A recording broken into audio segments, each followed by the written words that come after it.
Raiders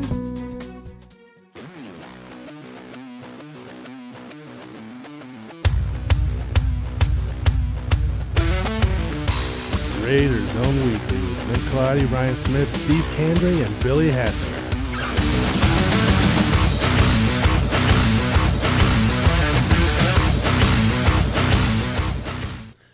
This is Raiders Zone Weekly. We thank you for joining us. I'm Billy Hassinger, joined alongside by just Vince Calautti tonight, as Steve is off at a AMA convention and Ryan has entered into a contest. Ryan got drafted in on St. Patrick's Day into a cooking contest. Billy, it just feels like you and I just arguing back up at our townhouse. We should have done it there. Too bad we couldn't get someone to broadcast it back here at the station for us.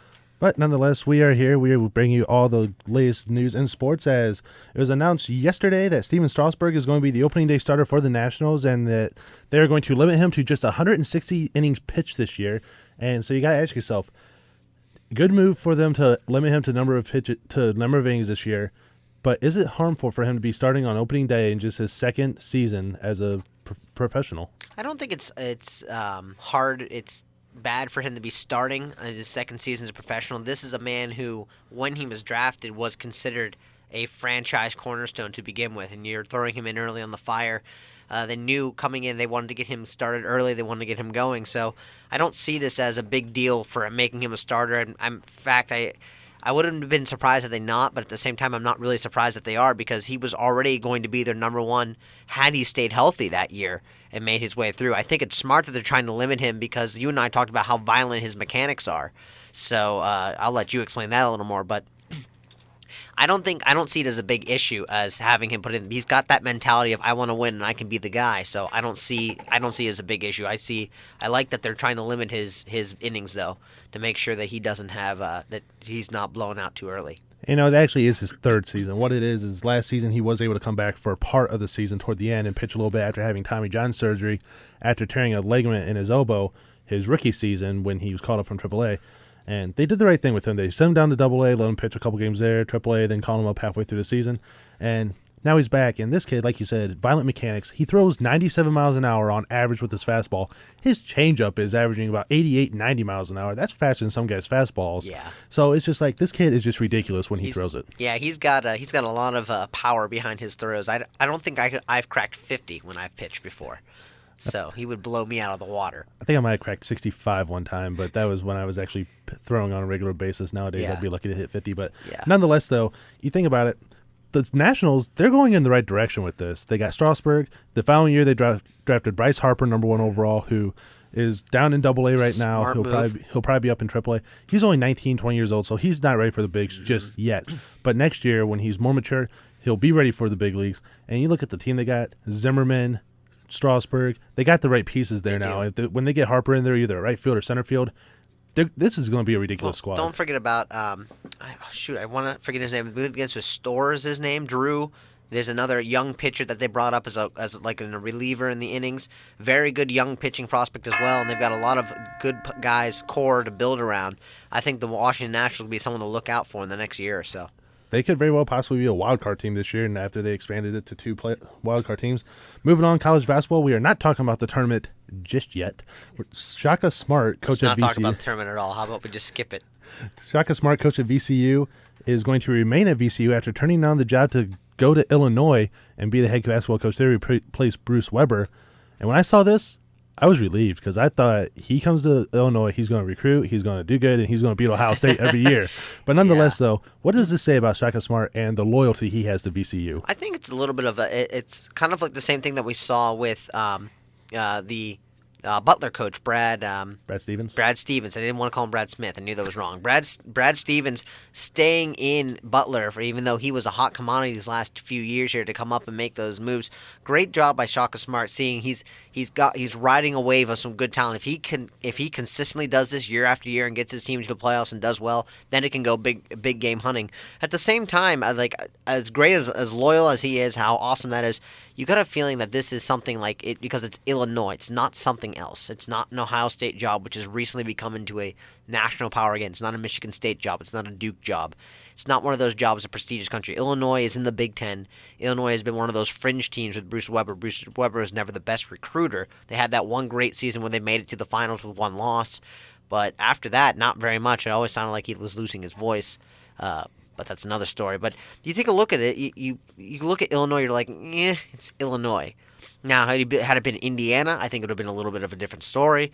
But I think that this reflects more on Illinois than it does on Shaka Smart staying loyal. I think this is, if he continues doing what he does with VCU and builds it up, he'll get another big name college that's struggling a little bit, wants to fix themselves up. Maybe Kansas will fire Bill Self at some point because Self can't seem to get over the hump except for 1 year after the Sweet 16. So we'll see what happens. But I think this is a more reflection of Illinois. And you think back to it, in the last 3 seasons, VCU has only lost 2 postseason national tournament games with Shaka Smart. 2 years ago, they won the NIT. Last year, they made the run to the Final Four, lost to Butler in the Final Four. This year, they got knocked out in the third round technically by Indiana. Barely. Yeah, that was a close game. They almost knocked off Indiana. They could possibly be playing Kentucky tomorrow. Mm-hmm. So you look at. I would be scared if I was Kentucky. If I was playing VCU, I would have been scared. And, he's done a great job with VCU. I hope he sticks around there for a few more years because I think that they could turn into possibly a potential legit national powerhouse, possibly. Yeah, like a Gonzaga or St. Mary's or a Butler. Or Butler, what they've been doing the last couple of years. We need a soundbite as soon as I find it. 5 Undivided. Lost my place in the script there for a minute. Our first 5 Undivided topic of the night. Peyton Manning has ended the saga. He is signed with the Denver Broncos for a ridiculous amount of money. Well worth it, though. And the Broncos decided to ship Tim Tebow to the Jets, although there was some controversy about the contract language. But they got it all sorted out. They shipped him there for a 4th-round pick after taking him in the first round a couple years ago. But back to Peyton Manning, 5 years, $96 million.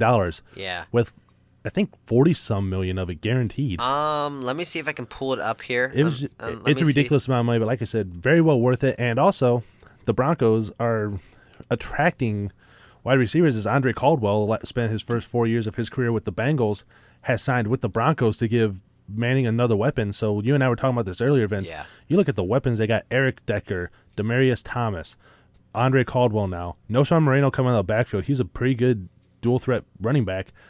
And if the defense plays as well next year as they did during that winning streak they had this past year, Denver is going to be a legit threat to make a run in the playoffs. Oh, yeah, they are. It's going to be quite interesting to see with Manning. They had a it was a 5-year, $96 million contract. And what it is, though, an interesting thing here is that all this is I think you were right about the $40 million contract, but all of this is also premeditated on him being able to perform. He's due to make $14 million in his next due to make $14 million in the next year, but every day, 10 days before training camp starts, he has to go and get a test. If he doesn't pass that test, the Colts have the right to just cut him, and they don't have to pay the rest of that stuff. Broncos, sorry. My bad. From one horse to another. So you take a look at that. It's an interesting thing. It's not totally an opt-out clause, but it's essentially the same thing. Like, if you get hurt, we don't have to pay you all this money. So it's kind of a smart contract.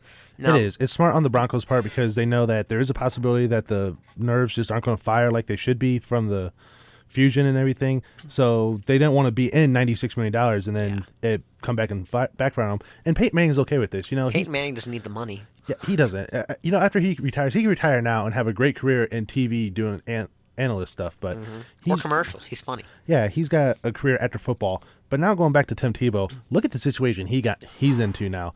The Jets just signed Mark Sanchez to a 3-year extension up through 2018, I do. $40.5 million. 2016 or 2018, one of the two. And he's got Rex Ryan as a coach now. And he's almost run into a bad situation. I thought for sure they were going to ship him off to Jacksonville. Instead, they ship him off to New York. There's conflicting reports about that. It looked like the Jets were going to win it, and then we're going to get Tebow, and then all of a sudden there was a snag hit that the Jets wanted the Broncos to pay the $5 million remaining on that bonus signing that Tebow got, but the Broncos wanted them to pay it, so they split it down the middle. While in the middle of that, Jacksonville came in with an offer. And there's conflicting reports coming out that Tebow was given the opportunity to choose 2 teams, and he chose the Jets. Now, conflicting reports of whether or not this actually happened, kind of an interesting thing. Whether it's that, if that says something, if that's actually true, that says something about Jacksonville, that your own hometown person doesn't want to go there. Yeah, that's why I thought he was going to Jacksonville. He's from Jacksonville. He grew up in Florida. He played in Gainesville, so he would have so many fans coming each and every week.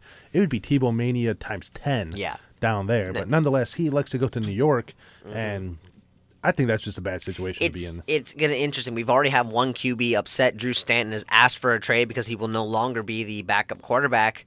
While he was only signed for a one-year tender, he turned down offers that might have been better to stay with the Jets. So we're going to see what happens because Mark Sanchez already is a fragile quarterback. He's been benched many times to help get himself motivated, and as we know, that usually doesn't happen. That usually doesn't work out very well.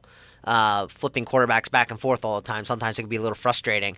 So you take a look at this. This is any situation he goes into is really going to be bad for him because he's got such a cult following that's coming in. But particularly with the Jets because of how New York is, the coach that he has who does not seem to know when to control what he can say, the quarterback that's in front of him who's up and down, a lot of stuff going on that I'm with you. It's going to be a very messy situation. We'll see what happens.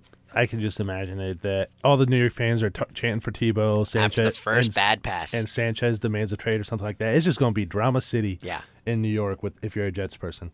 When is it not drama city with New York? Moving on, sticking in New York, the Knicks fire Mike D'Antoni, and Mike Woodson, their interim coach right now, has won 5 straight games as the interim coach, doing a great job with the Knicks and the team thus far. If he continues with this pace, could he possibly land the New York Knicks head coaching job full time? I can see that happening. He is more of a possession type coach.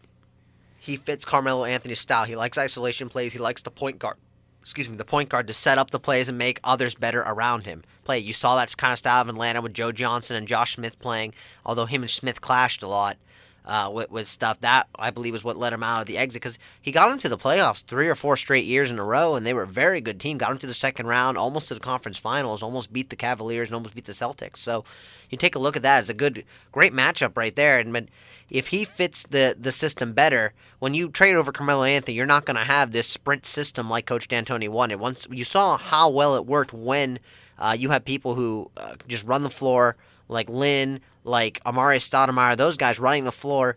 You don't have someone coming who's built off isolation plays, taking one-on-one, making a shot. That just doesn't work. So at the end, the resignation's coming through.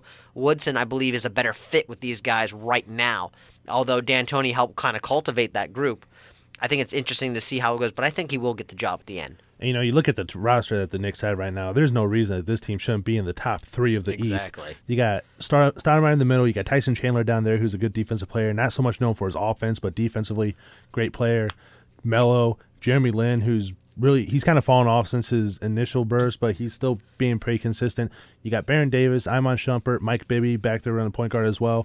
Landry. These guys are just loaded with talent, but it was just the fact that they had the wrong system. Like you said, Woodson his system is much better suited for a team like what the Knicks are right now. And with this system, the Knicks very well could have a lot of success going down the stretch. Yeah, and I think the best part is that Lynn is able to create a little bit in this system as well. He's averaging, I believe, about 16 points a game still. He's still being pretty consistent and getting his people around and making things open. That's what you want with your point guard. You can dish that ball out, take it if you need to, but at the same time, you make your players better. And I think that's what Lynn is doing right now. He's learning under Woodson. And I was surprised. I was like, Mike Woodson's an assistant coach? I was like, well, he's going to be the head coach at the end of the season. If he's not, I'm going to be really surprised. But you never know with the owner. He's a special one. Yeah, you talked about it. He did a great job with Atlanta. There was about 2 years in a row, I thought that Atlanta could make a run and get to the conference finals, but then, of course, they had the hiccup because you look at what Woodson was doing with them down there. Al Horford, Mike Bibby, Johnson, Smith, they have a good young core down there, with the exception of Johnson and Bibby, who was really old. Yeah. Well, now they're starting to get older just in general, but nonetheless, though, it's still a good team down there in Atlanta. They're just falling off a little bit. Yeah. But you throw a couple young players in there, that's a good program once again. College basketball, once again, North Carolina gets Henson back, and the night they get him back, they lose Marshall, another good player. And going into this game against Ohio, how could that really affect the Tar Heels, losing another one of their star players? Well, this is interesting because you get Henson back, who's very good. You lose Marshall, who's good, another NBA-bound lottery pick. You look at these guys, and it's just like, what one thing can happen? You saw how they were able to recover and play without Henson for a while. Henson's coming back now. So I think while Marshall, it affects them, they've also got Harrison Barnes. They've got a bunch of people playing. Barnes needs to step up now. This all hype that he got. You and I were really angry that he got this All-American freshman year before he even got his first team or whatever it don't, was. Don't even get me started on that. It was ridiculous. And we're like, well, this is dumb. And they had a terrible year. Now he's stepped up and he's done really well. So you take a look at this, and I really think that this team will be okay. They're going against Ohio, who surprisingly has made it along this way. We never thought they would. If they keep going, great for them. I'll be rooting for Ohio all the way, even though that screws my bracket screwed up anyway, so it doesn't matter. Don't worry, we'll talk about that. I know. I'm going to start crying on air, but you just take a look at that. I really think that it's not going to affect them too badly. You got Henson coming back, and you've got Harrison Barnes. Barnes needs to step up in this game and really take charge of this team. We saw what Syracuse did without Melo. Now it's time for North Carolina to respond. And, you've left out one of their key players. You left out Tyler Zeller. That's it. He's a great player as well. He's done a great job with them. But Harrison Barnes, he's really stepped it up. He's starting to play like the preseason All-American before he even stepped foot on a college floor last year as a freshman. But nonetheless, he has actually started to play well. Henson is doing pretty good coming back off of his injury. Now Marshall, I think that this loss with Marshall is a little bit bigger than what the Henson loss was. And now I wonder who's going to be guarding Cooper for Ohio. He's torn apart. He tore apart Michigan. He tore who they lose to and beat in the second round. Hold on, I'll pull it up. USF. Yeah, was it? Yeah, it was USF. USF. He tore apart them. He's just has done a phenomenal job throughout the tournament. And our buddy Nick, he was at the MAC championship game when Ohio beat Akron, and he said Cooper's going to be one of those players. He can do some dangerous things and do some damage in the NCAA tournament, and that's exactly what he's doing. So Cooper versus North Carolina, this could be an interesting game when they play it. You talk about their first game 65-60 against Michigan, 62-56 against USF. So they're averaging 60 points, and they're holding their guys to about 50, a little under 60 points a game. You combine those two. Really interesting because UNC has been averaging 77-58 and then 87-73. So, going to be interesting to see what happens. If Ohio can shut down the inside game for North Carolina, it could be a long day for the Tar Heels. But if they get it going on the inside and outside, bye-bye Bobcats. Go Bobcats. Come on, win.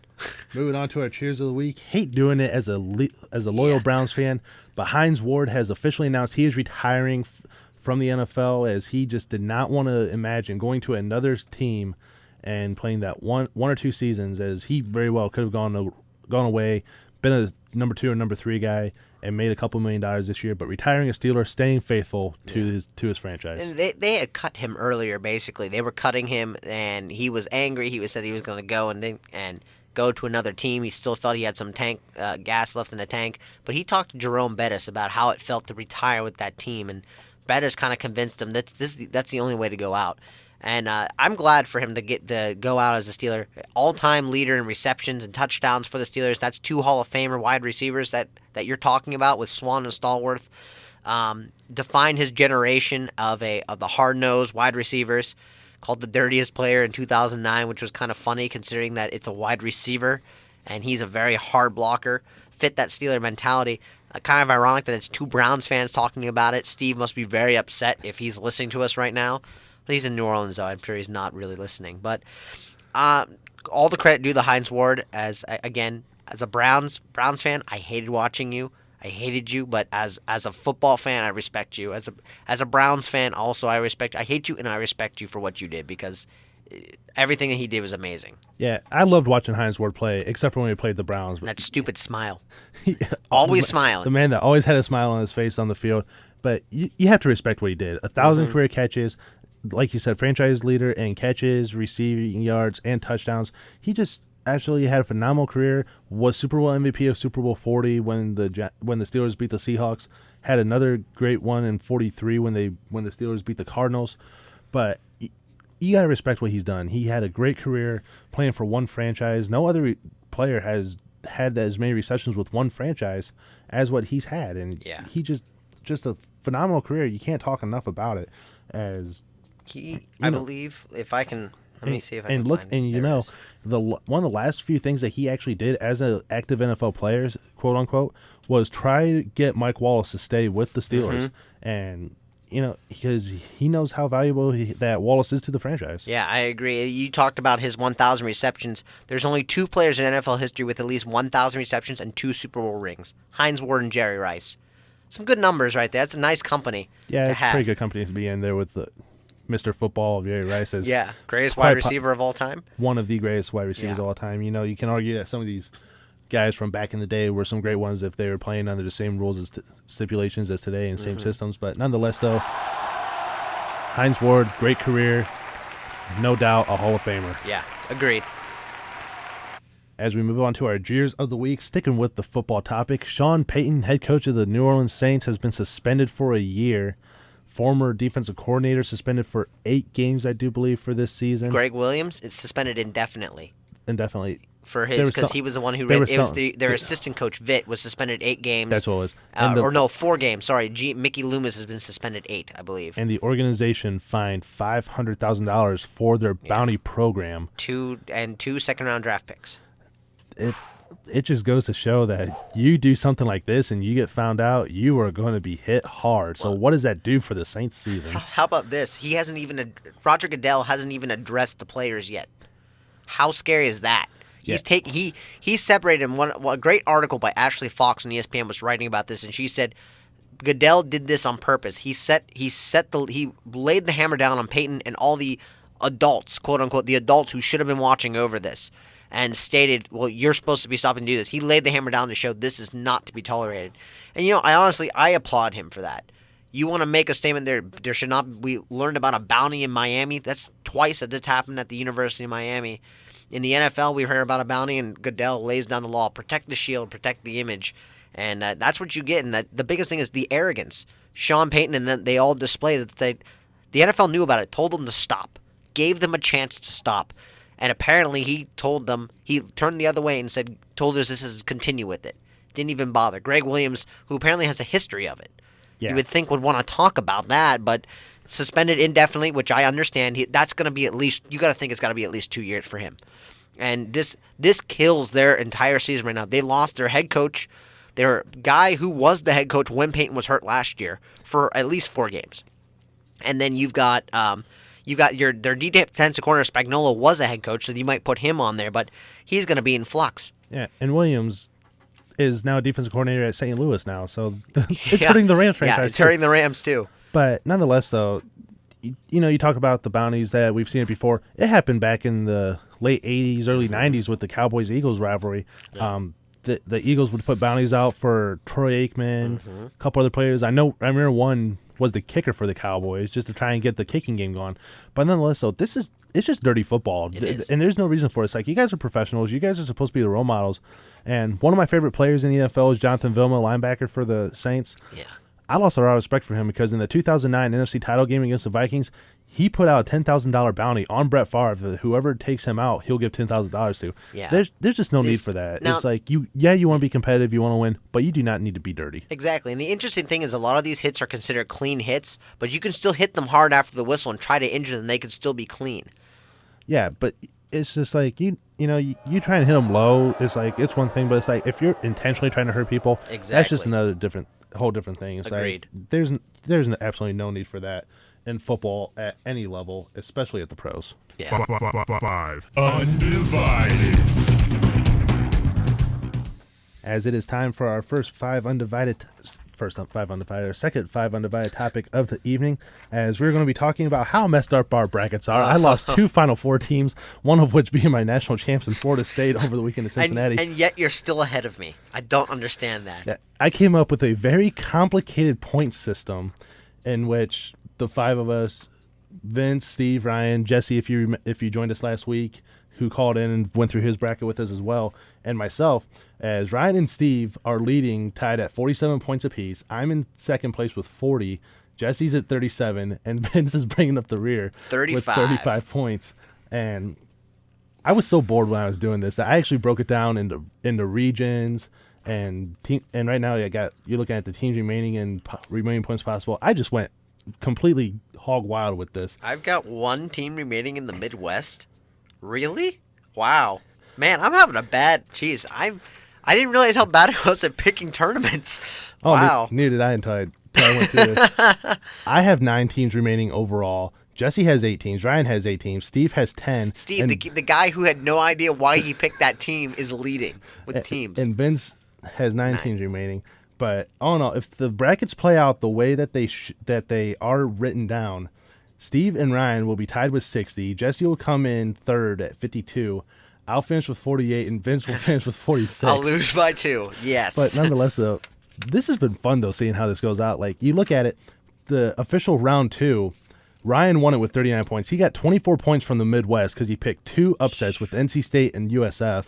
This bracket challenge that we did was very heavily favored toward upsets. You know, I texted Ryan on Friday morning last week and told him that I was in the lead with 19 and Jesse was next closest at 12, and Ryan asked me, how do you have such a large lead? And I told him it's like, because I was the only one that picked VCU over Wichita State. And, you know, the way I did Steve, it, who had Wichita State going to the Sweet 16 or something. And just to give you an idea of how I did this point system was you get 1 point for each correct pick. And then if you have an upset, say, like with the VCU Wichita State game, that's a 12-5 game. VCU 7 spots lower than what Wichita State was. You get the 1 point for the victory plus 7 for the differential in the seeds. So, quite frankly, if someone were to have picked Norfolk State and Lehigh, I should have done it. The team that I couldn't pronounce, I should have picked right them. there, you get 14 points apiece. You got 28 points just from 2 games. I would have been running away with that had I picked those. Yeah. So, really, if you could pick straight through with the teams that are favored, but not do very well. But if you pick a couple upsets, you're going to have a pretty good bracket. I don't think my bracket is up to any more upsets now. I don't think anybody picked Ohio to go through. I've got one upset remaining yet, and that's in the West. That's in the West with I got Louisville over Michigan State. Okay, I have Michigan State, but I think a lot of people are saying Louisville's going to win because Rick Pitino is 9-0 in Sweet 16 games. I don't know, but just here's the funny thing though: if everything plays out the way they should, I will have won 2 regions. And still not do that great. Because if things play out right, I will have 12 points out of the West region and 16 points out of the South region, beating Jesse in both of those by 1. But the kicker is Ryan and Steve has a possibility of getting 28 points each in the Midwest, which they would run away with that. Jesse could possibly win the East, and I would bring up the rear in that one with 8. Yeah. But nonetheless, though, man, this bracket challenge has been fun. I don't know about you. This is interesting. Like I think I like this because it's broken down in so many numerous ways. Is that here's what could happen, here's what has happened, here's what's going on, and this just basically tells you how much you really stink or how really good you are at picking teams. Tell you what, you gotta love just being up all night with nothing to do at 3:00 in the morning. Then you start doing this, but nonetheless, college life. But you look at, but you look at though. Like I said, I've lost Missouri, I've lost Florida State. I don't care anymore. I hope Xavier can win. Hope Ohio State can win tonight. I want Ohio to win, yeah. Cincinnati tonight. Hopefully Ohio can beat North Carolina. If those things happen, I will be a happy man. Ohio State, Cincinnati is going to be interesting. Those two teams have bad blood. The last time they played each other, national championship game when Cincinnati beat them.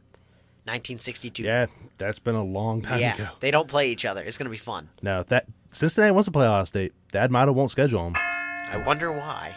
Well, have to wait and find out tonight as they take on each other tonight. As moving on, talk about retirements in the NFL. Now we're moving on to baseball retirements as Chipper Jones, one of my favorite players of all time, is going to retire after the 2012 season. And him and Derek Jeter have played the most games for one franchise in their entire careers. And Chipper Jones entering his 19th season with the Braves, his 23rd year in the organization itself, with the minors included.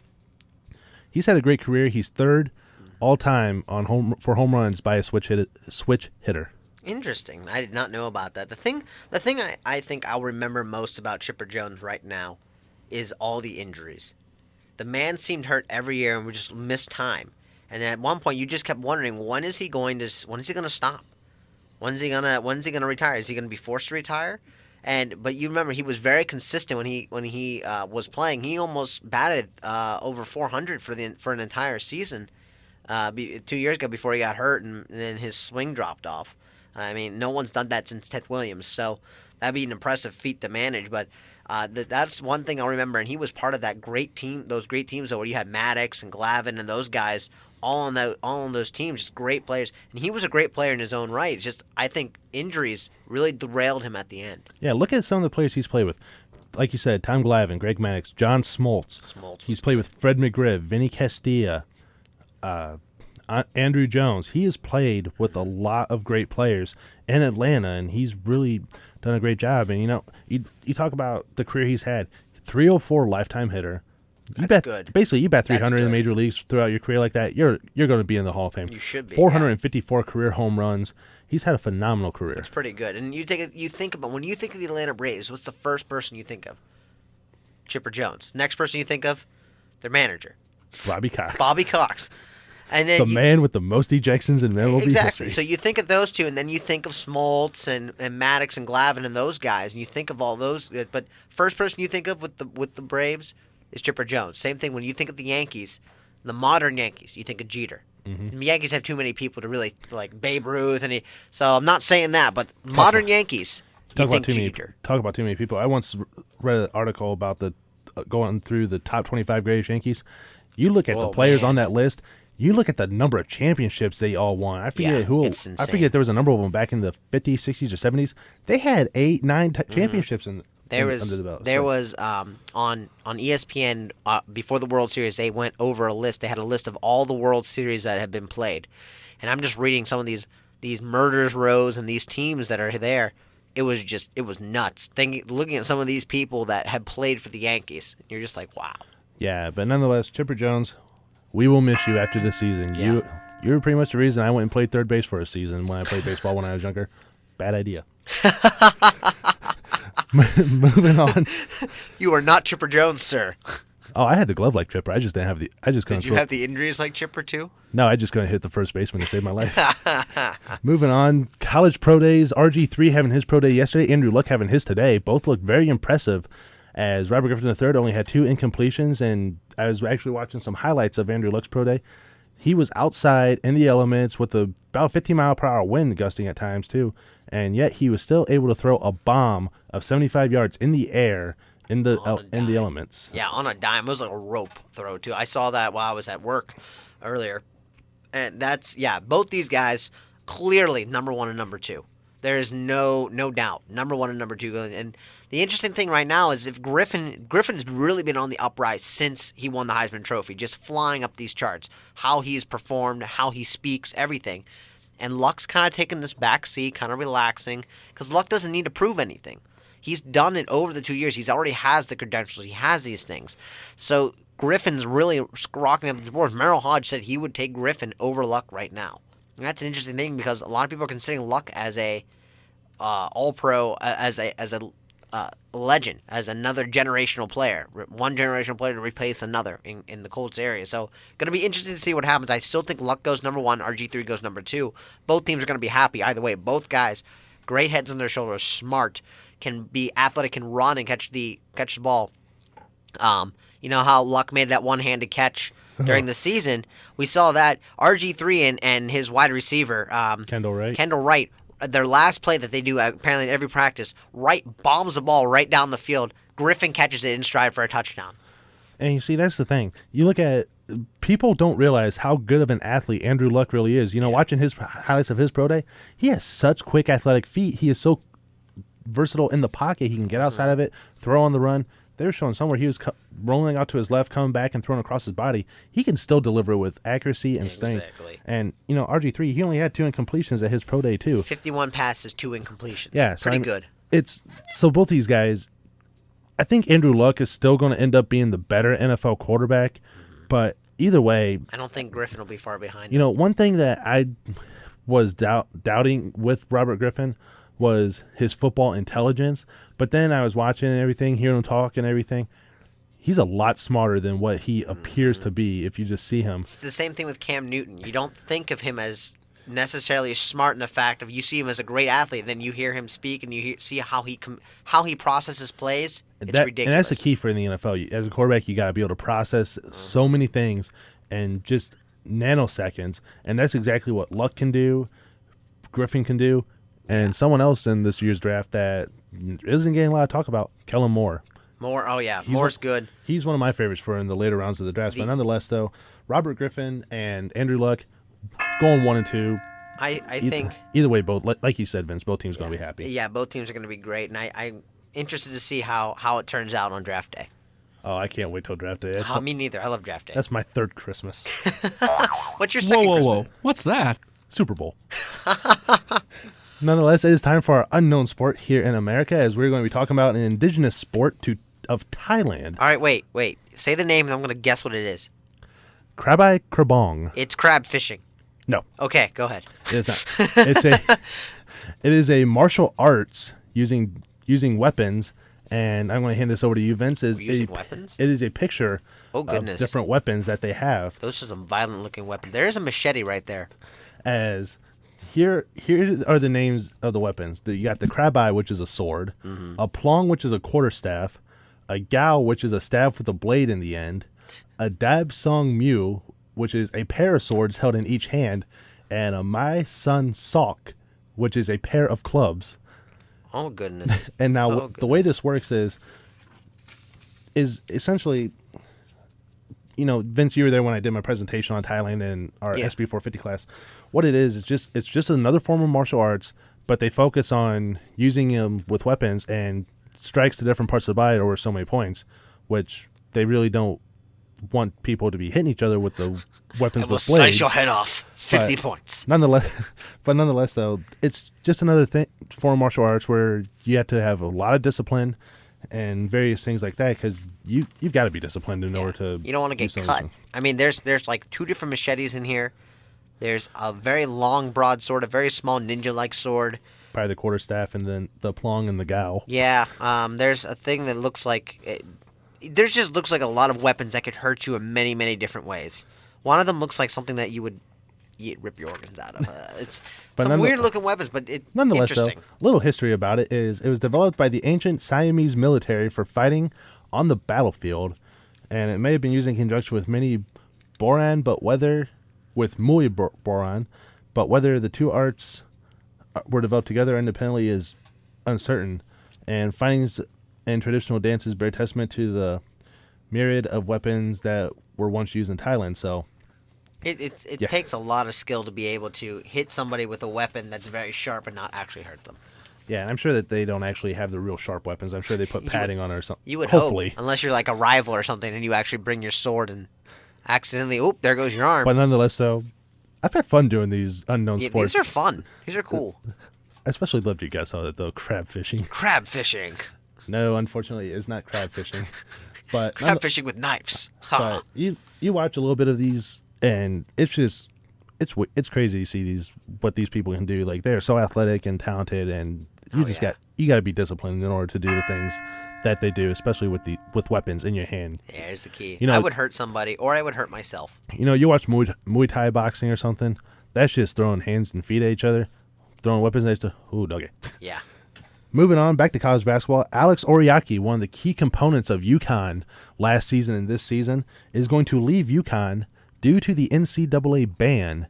And really, it's kind of a good move for Oriaki because he gets to go somewhere else, have a good career, end up being the probably first-round pick in the NBA draft, or he could just declare for the draft after this season. But nonetheless, though, you got to wonder, if a player's just going to leave for that reason alone, why? Why let him leave? What's the ban? Now, is this his third or second ban? I think it's the ban for the academic eligibilities that we've heard about before with UConn not really having the compliancy and the failure to monitor the academics and that of its players. Okay. So it's just essentially what Calhoun's been suspended for once or twice already. No, well, it's a surprise. It's Calhoun. But I think the biggest issue you have here is that with football, at the very least, you have to sit out a year, which I kind of like. If you're just leaving because you got banned from the bowl or something like that, you got to sit out a year. I understand that. Same thing with like Ryan Mallett. He had to sit out Arkansas because he left Michigan because he didn't like the style of the program. You could have argued that he could have started immediately over in Arkansas if he really needed to. But for guys like this, if you're an NCAA ban, come on. You're just going to leave because of that? The thing is, though, he will have to sit out a year yet. Okay. The only way that you don't have to sit out a year is if it's a master like Masoli with well, no, Oregon. Not even that. But like there have been some basketball players who have transferred and been able to play immediately, but that was only because they wanted to be closer to their home because of a very ill family member. Like Deladon from Delaware. Yeah, so if you have like a family reason or a medical reason like that, you're allowed to play right away. Okay. But just for leaving for something like this, Oriaki's going to have to sit out a year. Yeah, and all right. Well, I think it's just kind of silly. I don't understand why you would leave for one group when you can just be here at UConn and you're on a better team. It doesn't make sense to me. But I don't even think he's announced where he's going to transfer yet. But nonetheless, though, I think Oriaki's kind of foolish for leaving UConn. You know, they got a great team up there. Jeremy Lamb, he's going to be gone after this year. But still, it's Connecticut. Connecticut's a powerhouse in basketball. Calhoun's good. Yeah. Yeah, he can recruit, and he doesn't recruit the best players. He recruits the best players for his system, much like Boeheim does at Syracuse. He doesn't go out and get big 5-star players like what Calipari does with Anthony Davis and Kid Gilchrist. He recruits the players that fit his system, and they stick around. Yeah, that's the thing. Yeah, you saw like Wes Johnson, I think, is one of the few that came out early, but I mean, Carmelo came out after his freshman year after they won the national title, but that was to be expected. But Chris Joseph, Scoop Jardine, Fab Melo's a sophomore. It's a good. It's going to be it's Syracuse a good group. is a good. So I'm with you. Why don't just stay? Unless you're planning on going to the NBA, just stay. See, that's something. It's like if you're just going to transfer for that, just go to the NBA and get it over with. 5 Undivided.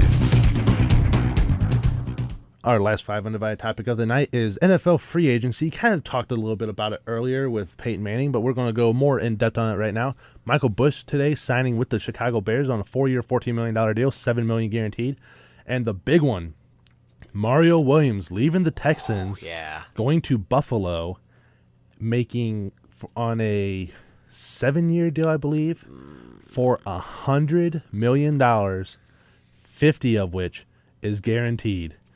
Oh, not to mention, Matt Flynn. We all thought he was going to Miami. Nope. He's going out west to Seattle. So a lot of crazy things happening in free agency. It's a 6-year deal for Mario Williams.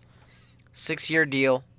Over $100 million. 6-year deal potentially with $100 million. $50 million guaranteed. Richest ever. It blows away Albert Haynesworth's $40 million contract by at least $10 million. Yeah, so I mean, it's... And look at the team he's going to, Buffalo. They got Sean Merriman, Marcel Darius. There's another Williams up there, I believe. Yeah, Kyle Williams. Yeah, he's good. I'm trying to think of the defense backs. Drayton Florence is one, and they have another one that they just got in the draft a couple years ago. He's a real good kick returner. Stevie Johnson? No, I say kick returner. Defensive back. Let me find the roster here. Nonetheless, though, he's going to a pretty good defense, and if Mark Anderson, if Buffalo is able to do what they should be able to do, this is going to be a pretty. Jarius Byrd? Jarius might be Byrd. I don't see a Byrd on here. I cannot remember his name now for the life of me. Oh yeah, there he is. Jarius. He's a free safety from Oregon.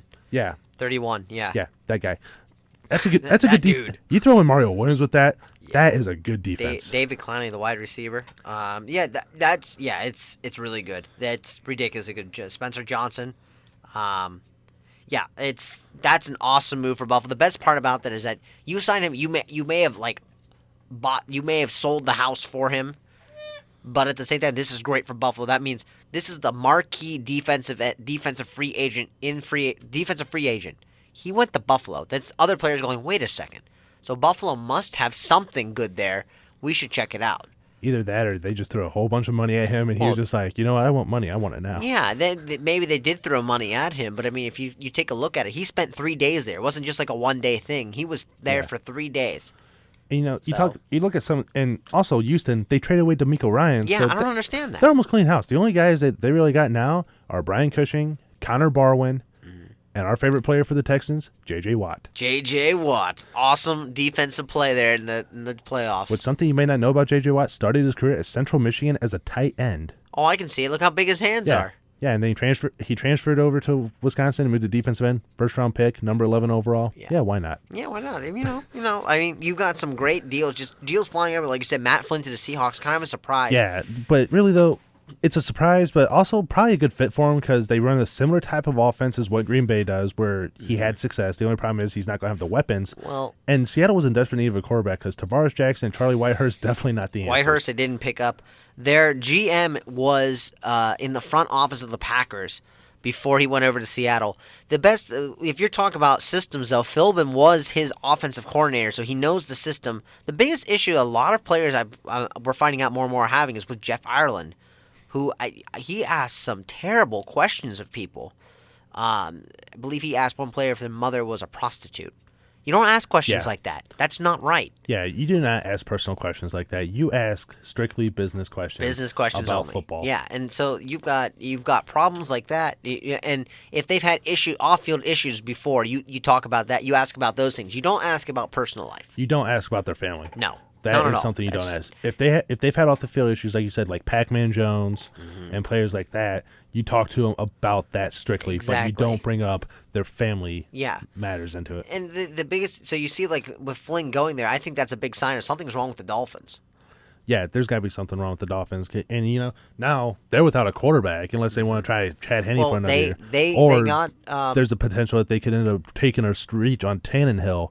They signed Garrard for a 1-year deal, so it looks like him and Moore may compete, and they may draft someone to make him sit back farther. But then you've got another good thing, maybe a free agent signing that a lot of people expected but got worried there. Alex Smith, 3-year deal with the 49ers. Might be something to keep an eye on. Yeah, and Smith was actually looking at going to the Dolphins when the Niners were in the run for Peyton. But nonetheless, a lot of crazy things in NFL free agency. As we're going to stick in the NFL, as the owners are going to vote on replay changes and possible injury list rule changes. As this is interesting. Yes, it is. As talking about this is prompted by the Bills. As talking about the instant replay, the owners will get proposals to eliminate referees from instant replay reviews and expand what the booth officials rules on, and also to allow a player to return during the season from the injured reserve list. Yeah. Now, talking about that, and the rule is it was beginning in September 11th. Each club I was looking too far up. Each club is permitted to designate one player who suffered a major 3-8 football-related injury after reporting the training camp as eligible to return. The significant change, the previous rule was that if a player placed on IR must miss 4 games, and 93 was changed to the entire season because teams were sticking people on injured reserve who were good and they didn't want to lose them. Yeah. So in 1990, players had to sit out 6 games. They changed it to a whole 4-year thing. So that's something interesting. I want to go back to those turnovers and the eliminating the instant replay, though, real quick. Yeah, I mean, you look at it, they're going to propose having the booth official make all decisions on replay, much like we see in college football. And the official will be allowed to review all turnovers just as all scoring plays are reviewed. Makes sense. And a quote by Rich McKay, president of the Falcons and chairman of the committee, said, "This proposal will definitely spark some discussion. We developed our system based on the last time we had replay. That's how we developed the referee to be the decision maker." I like this idea, though. The referee, I think, takes too long sometimes when you're sitting there looking at it going, okay, we know what the play is. Come on, get back onto the field. And I think it's good to have the booth guy up there. Same thing with what they do with college ball. The turnover thing is cool, too. I feel like they're giving a lot of power over to reviewing every little thing, but at the same time, we want to get the right call. Now, I don't have a problem with the way that they're doing it because, if there is a turnover and a coach doesn't think that there's enough there to challenge it, but then the booth reviews it and they do end up overturning it, that's the way to get it right. Now, in college football, they just take it too far because when they were first instituting it in just the Big Ten, there was a Wisconsin game, I forget who they were playing, they spent like 10 minutes just... Yeah, they do. It was too long. Just faggling over 2 yards. Yeah, and like they did on consecutive plays. They spent like 5 minutes on each play just to see if the guy's knee was down at the 31 or so or whatever, or the 32. They just spent so long with it. And this is kind of saying what we looked at when we see they're all reviewing all touchdown plays. Sometimes we see it's a clear touchdown reception. It takes them 2 seconds to go, yeah, it's a good touchdown reception. Looking at some of this other stuff though, the Steelers out of all people making proposals for fouls. The Steelers were proposing that horse-colored tackles on a quarterback. Geez, those guys like to hurt quarterbacks. Or at least spike them on their head. Or suggesting a horse-colored tackle for a quarterback be a inside the pocket 15-yard penalty. I agree. Yeah. And people are saying the expansion of defensive player to protect players against crackback blocks. Agree as well. I think good moves. I think those should be added. Yeah, as you know, the horse-collar tackle, one of the most dangerous tackles in football because you got all your momentum going forward, then all of a sudden you just get brought backwards. That's a good way to snap a leg. Yeah. IR, I think, keep it the same way. I think people will start reverting back to sticking people on the injured reserve just to keep them. Yeah, but who knows what's going on with that? It's hockey time. As our last segment of the night before we make our picks, as Sidney Crosby has finally returned once again, and not doing too shabby either, as in the most recent game, he dished out 4 assists. So he might not be scoring the goals, but he's certainly setting up his teammates for him. Yeah, Crosby doesn't need to score now. I mean, you've got Malkin, Stahl, and you've got Letang all back, who are big scorers, big players. He can come through. Crosby's being smart this time, taking his time and making his way back.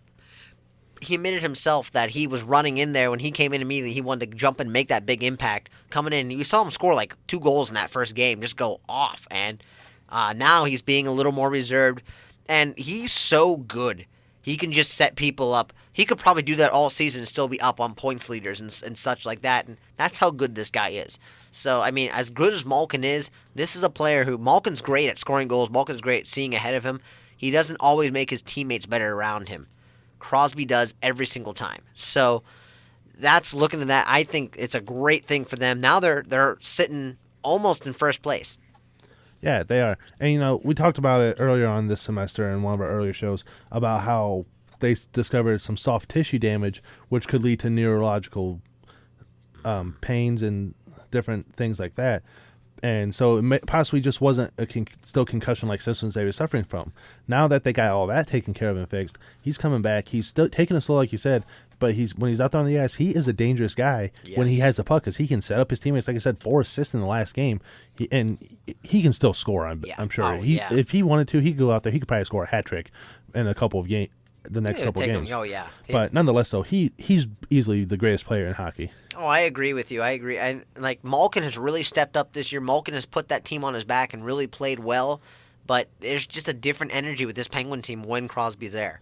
And maybe it might be a media bias or something, but Crosby just has that it factor. Malkin's got the it factor. Crosby's got the it factor. Yeah, that he does. And you got Ovechkin down in Washington. He's a great player. Don't get me wrong, but I like Crosby better. But what Crosby can do with the team, Ovechkin can go out. He'll lead the team in goals. He'll lead them in assists and all that.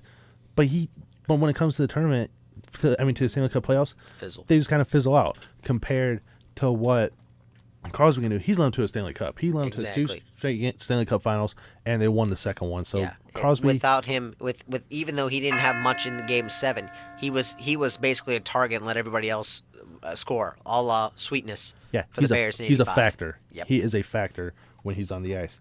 Pick time as our first pick of the night. Game that's going to take place at about 9:45 or so is when tip is scheduled for. Ohio State versus Cincinnati, Battle of Ohio. I'm so scared. But I'm going to pick Ohio State. I'm so scared, though. Come on, Ohio State. Please win. You know what? My bracket's completely messed up. I don't care anymore. Ohio State, go win the national. Please win the national championship, but I'm so scared. That's the thing. You look at it. Cincinnati's done a great job shutting down teams that are good in the low post. If they take away Sullinger and Buford can't get going from the outside, Ohio State could be in trouble. We saw Sullinger take over. Take over that game at the end in the last game against Gonzaga. Hopefully, he can do it again. And another thing is, we know one thing for sure: a team from Ohio will win this game. Yes, one team from Ohio will advance to the Elite Eight. Moving on, our next pick, a game that started about 7:15, but we do not know the score. I do. Don't say it. Don't say it. Okay. As I want to make this pick blind. All right, you make the pick blind, then I'll say it. No, don't even say it then, because I don't want to be biased or anything. I'm going to take Wisconsin in this ball game just because I think that finally Syracuse without Fab Melo is going to be down. I'm going to stick with Syracuse because Syracuse is the team I have advancing to the Final Four. I think Wisconsin they've never been able to really get over the Sweet 16 hump. Maybe this is their time. We'll see. Lesser talented team this year though. Jordan Taylor. Be interesting. We'll see. One of the best guards in the country. I'll be happy if they win. Go Big Ten. Yeah, that's the thing. Always root for the Big Ten. Except for Michigan. I never root for them. Yeah, I root for them too. I know. I can't do it. It makes the conference look better. I can't do it. Next pick, number 3 seed Marquette versus number 7 Florida. Florida kind of getting lucky that Missouri got knocked off in the first round. They actually took it to Norfolk State, saying, "You are not going to beat us." Can they? Yeah, they did. Can they take out Marquette? I don't think so. I see Marquette coming in winning this game. Marquette's been on fire getting into this tournament. Seems like a lot of Big Ten and Big East teams have been on fire coming into this tournament. If you look at the Sweet 16, it's pretty much scattered Big East and Big Ten. So you take a look at that few ACC teams sprinkled in, but that's what it is mostly, Marquette. Well, let's talk about this for a minute. We got a little bit of time yet. Let's count the Big Ten, Big East teams. You got Ohio State, Cincinnati, Marquette, Syracuse, Indiana, Wisconsin, Michigan State, Louisville. There's 8. So 8 out of the 16. Half of the Sweet 16 is Big 10, Big East. Yeah, and then you've got Big 12 for Kansas and Baylor. You've got NC State and UNC for the ACC. ACC. Xavier is the A10. Is the A10. Ohio out of the MAC. And Kentucky is and Kentucky SEC. and Florida are SEC. Yeah. But nonetheless, though, half the Sweet 16 is Big 10 and Big East. And a lot of people at one time thought the ACC was the big program. Now the Big East has really stepped up. The Big 10 is considered one of the most complete conferences in the country. Yeah. Well, that's being proven right now. Number 1 and number 2 seeds are either most of the 1 or 2 seeds are either Big 10 or top 4 seeds Big 10 or Big East. Yep.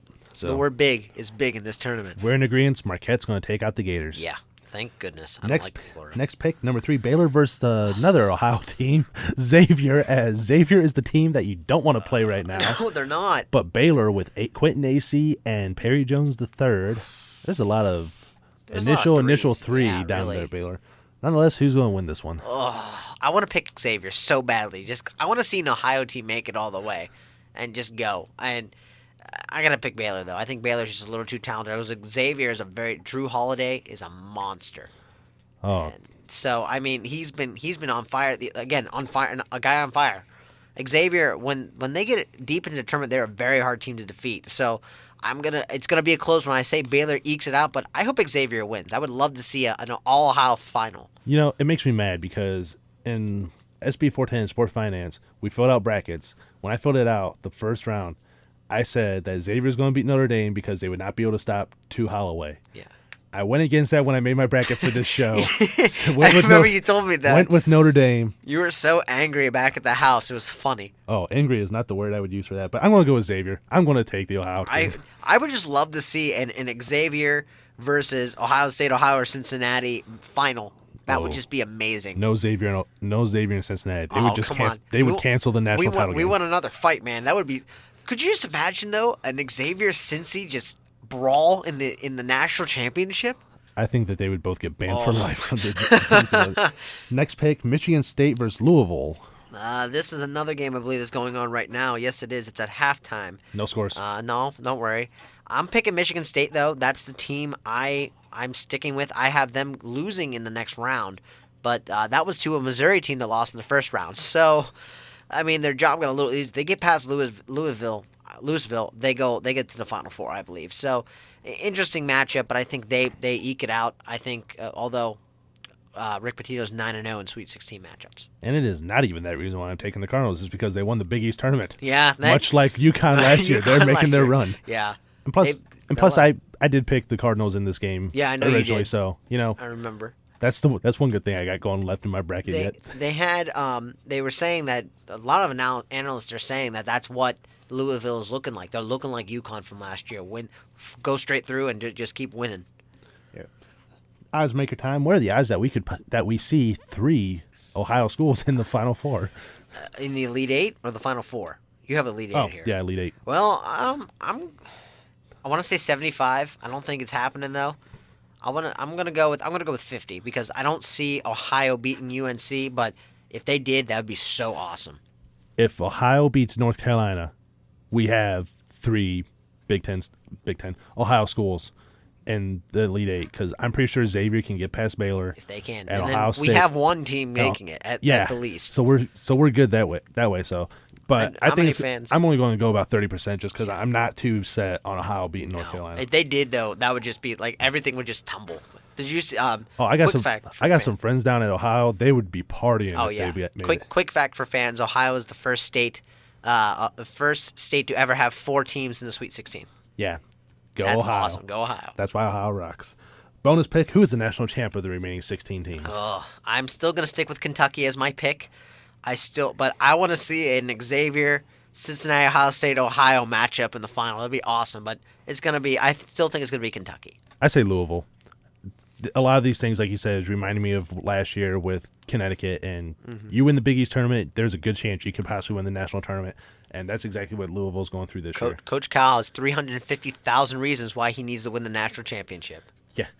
But nonetheless, though, I think it's going to be Louisville. And that will do things for us here tonight. We thank you for joining us on this 2-man special edition of Raider Zone Weekly. We should do this more often. I think we're a good tandem here. It was pretty fun tonight. But next week, Ryan and Steve will be back hopefully. If not, suspensions will be thrown. Again. Suspensions and fines. But we thank you for joining us and hope you join us next week. Until then, keep listening to the radio voice of Mount Union, WRMU 91.1.